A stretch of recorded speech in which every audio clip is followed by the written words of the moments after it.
Hello, hello. I thought I'd cover my Bologna uh, experience because a couple of people asked me. I apologise for the stream quality. This is taken directly from Lorcana Villain's channel. He did an amazing job running that event, and I'm just going to run it in the background whilst I sort of talk about my experience there and sort of anything I learned about it. It was a set 5 event. I'm also sorry if any like adverts pop up on this. I can't really stop that happening. And right now it says me versus Artabax, which it really isn't. And now it's me versus Adam, and I think that does change to Harlan eventually.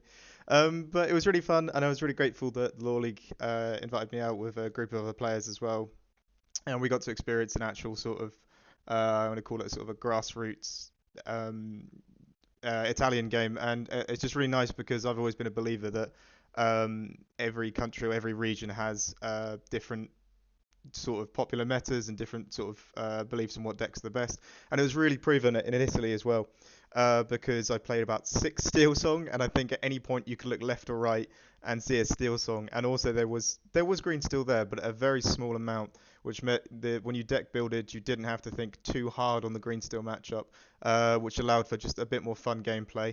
And as well, it looked like the Stillsong players just really didn't fear the RB players. I even got to watch some of their games where they played into the red blue players, and they were either teched heavy for it or they'd done the matchup a million times and they knew what lines let them win and what lines let them don't.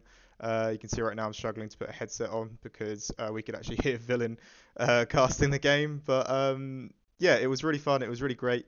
The run itself, I mean, I'd say, of course, I'd prefer to go on further and possibly even win the event.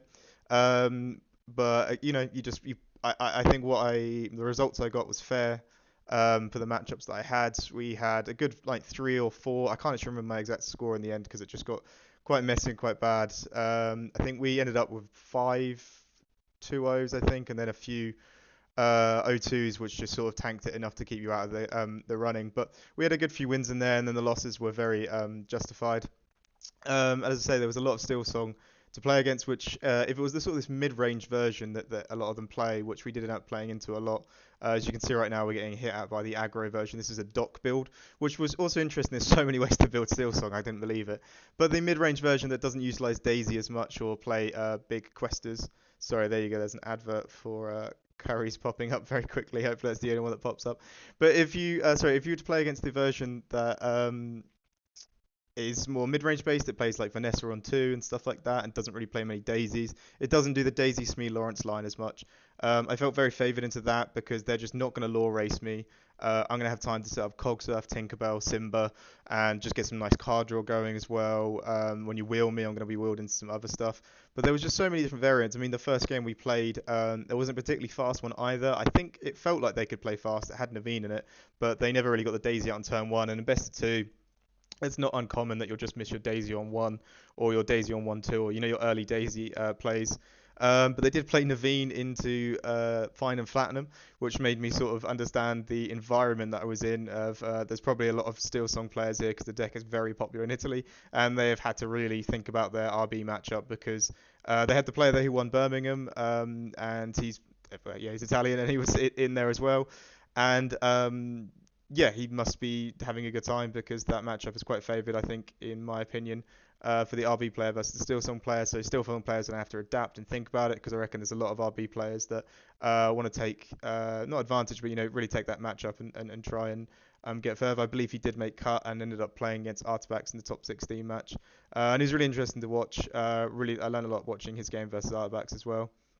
But yeah, the matchups wise, we played that round 1 against Lazine Naveen, Fine and Platinum. Then we played another Steel Song.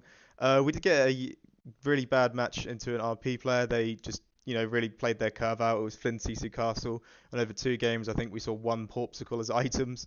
We were Mickey ramping both games, and it's just sometimes you don't have the cards in it. And it's sort of that thing of, like I say, it's understandable when you can't get a win in when you've drawn like that. And then a few of the other losses we played, like I say, the Sony versions of Steel Song, we played into Doc, what's it called? Sorry, Doc Steel Song, but it was heavy on location, so they would go Hook, Smee, Prince, no, so, John Silver, the one that gets a buff based on locations, and then it would just start playing locations out and spamming them, and when it needed more cards, it played Doc and play some more locations out and just keep spamming them, and it was just painful. It split sort of split aggro. We can't really win the board too hard. Once we start turning things sideways, they could be dealt with. John Silver's a bit hard to deal with because of the resist. You're doing things like ramp to a Hades to play a Hades on it, and that just feels rough. And by the end, they've got 4 locations with 6 health, and you've only got, things that can swing for 4, and you just really can't do the maths on it. I think the most appropriate way to play that matchup is maybe even just miss the ramp and just go two, on 2 player Smee, on 3 player Pete, and just keep going sideways with things until you've got a board that can start trading in, because they don't tend to play Zeus and stuff like that. But overall, I'd say that matchup's just quite rough, and then we played into a purple steel variant of that as well, which was, yeah, it was the same deal. You just did it with purple locations and purple cards, and to be honest with you, that was even quicker than the dock one because they get to use Queen's Castle and Elsa's something, where it's like, when it's played, they pick a character, and if it's exerted, it can't ready at the start of the turn. They can do things like play that on the Smee and just basically lock the Smee out of readying up, and it dies from its upkeep as well. So that's quite brutal. And seeing as Blue still doesn't really have any rush cards, and we sort of know that playing any location hate cards is quite rough. Here was quite rough as well. As you can see, we were just about to grab your swords this board, but we got bare necessities as it was the card they drew off the top, which was rough. But this was a fun game. This was a 2-0 match, and there was 2 played. You can see sort of the real volatility of the matchup for Blue Steel versus Steel Song. This was a 2-0, and the next one was an 0-2, and we just got sort of rolled over by 4 health characters, never really getting anything on board, and just struggling to try find the win in that game. But yeah, like I say, that the deck run as expected. So you'd like to have gone onto the day 2 or the top cut, but the deck didn't run. It wasn't like we got high rolled and beaten up by matchups that we didn't expect to lose to. So you can always take that into account and just say, the deck ran as smoothly as it could. Moyen managed to get into the top 16 with, I think we were only 1 card difference, and he's just an amazing player. Of course, I'd say leagues above my ability at the game. And he got some decent matchups as well. I think he managed to get a couple green steel, and his top 16 was a green steel. And to be honest with you, at this point, looking at blue steel's matchups, maybe in set 5 I'd also look at green purple, but not in set 6. In set 5, I think in set 5 and set 6, I think green steel is just the matchup. We'd be like, yeah, okay, just give me like 9 rounds of this. I feel it's probably the most confident matchup I have. But overall, the Cheater build has just felt amazing, and sort of, yeah, as I say, the deck worked as I expected. Um, and we had another blue steel player that did fine, and got into the top 16. And I imagine I could have done. I was only really a win here or there to sort of change the scores around.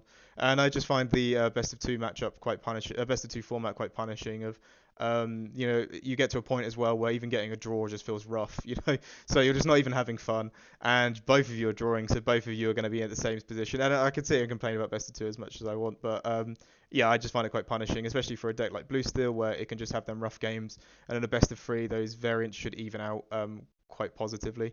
Because being on the draw, I don't feel is always the end of the world. I feel Blue Steel having Quill into Tinkerbell, then Simba, is such a good on the play position. Like in any deck, I don't think any other deck can really do that as well. Red Blue can do it, of course. Oh, we have another advert for Waitrose and then Boss. So I'm really sorry about the adverts, but I couldn't figure out how to stop it. But yeah, I just still think Quill ramp into something and then recover a Hiram draw is still very useful. The meta has got fast, but being fast on the draw is sometimes it's not always going to be the best, especially if you're being hit with on the play ramp and then an early Tinkerbell, early Simba. So I still think the deck's pretty positive. I think besides Green Steel, because Green Steel operates at a slower pace than every other deck in the meta, and I'm going to start covering set 6 now. So going to set 6, I think you could carry a Cheater build over, and I think the only thing you'd really want to test changing is putting in the sale for the Mickeys. Just because it feels like the best thing to do. It drops your uninkable countdown by 3. And you should be operating at a better level. I mean, again, with no wheel, the thing you're hunting for is Quill like every game. So the alternative ramp option isn't too bad, isn't too much you have to think about. But Sail is probably the best one because even later on in the game, top deck Mickey is pretty rough because you just play it and it sucks. But with Sail, you can draw a Sail, play it, and draw another card. So it cycles the deck. It's also inkable, so you're just lowering your unink count, which is really great.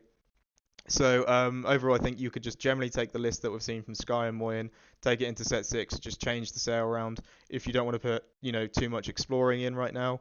On top of that, I still think a wheel variant just hasn't feel great. I feel like you can't go over any decks if you're going to wheel them and they're just going to go wide with 4 health characters. You're just going to lose that matchup. So I really don't think it's worth playing the wheel right now. I have looked at it, I have played it, I have been excited by the gym shift, so I have definitely tried it.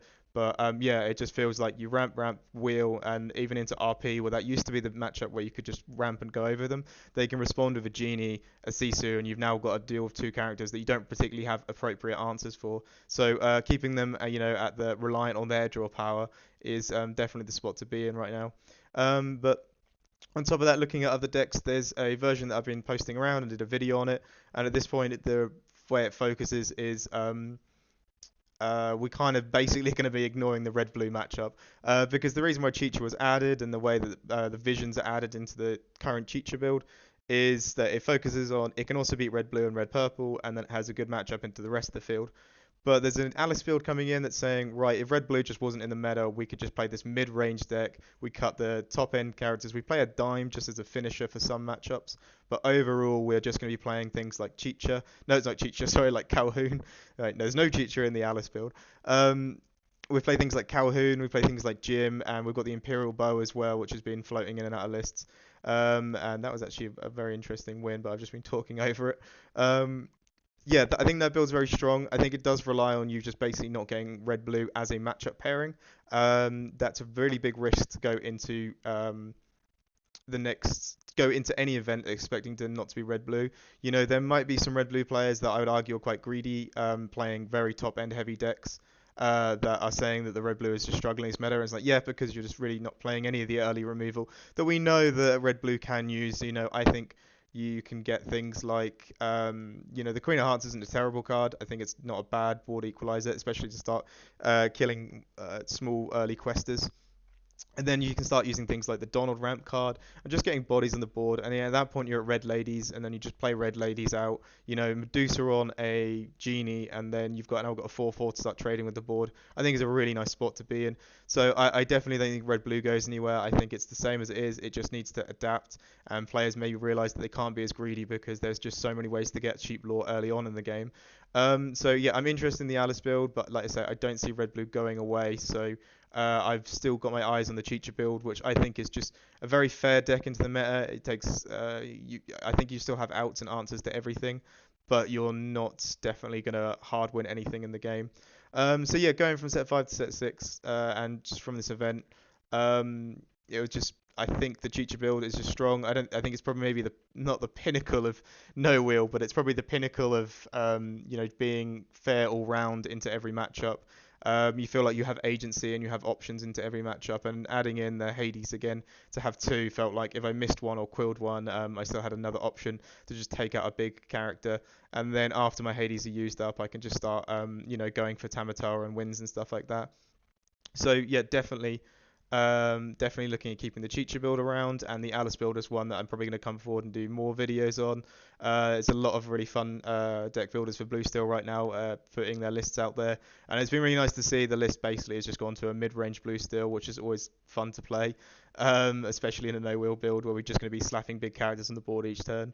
But yeah, I'll link the stream for this. If you want to watch it, my games start about 2 hours in, and then you can watch through them or not. The quality is not amazing, but they're worth watching. Like I say, this game was very much a stomp in our favour, and then the game 2 we kind of just got rolled over again. But that always feels like sometimes what Steelsong can do. It always has that ability to do that, and it always has that ability to just roll over opponents. I think uh, even without the whole new world. And watching the Italians use Rapunzel was just phenomenal. It's like if you were a Steelsong player, definitely get like a month in Italy just playing at their locals and learning how amazingly you can use Rapunzel and guaranteeing that 3 card draw and stuff like that. It's just really good performance from them. So it was really good, and it was really interesting to play over there. But yeah, I'll link the video down if you want to watch it. But thank you. That's my rambling about how awesome Bologna was and what I'm expecting in set 6.